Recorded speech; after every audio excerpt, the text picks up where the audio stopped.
Hello, I'm in Tarragona, Spain, and I'm at the Central Market, which happens to be today is December 1st, 2019. They're having a olive oil exhibit or showing, or there's 20-something vendors and they're all olive oil. Although this may be olive leaf oil since they have a table full of olive leaves. 20-something of them here. And I'm sure they're all amazing quality Spanish olive oil.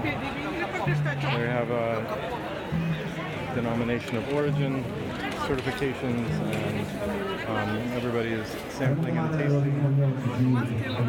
They even have live music, which is mostly American tunes, fortunately with Spanish words.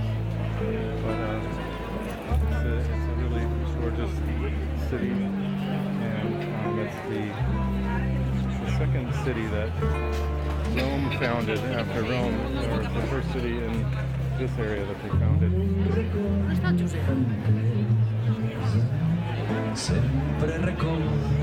See all the different vendors, fancy tents, the Christmas tree, of course, and this amazing building. So thank you for joining me on this trip through an olive market in Tarragona, Spain.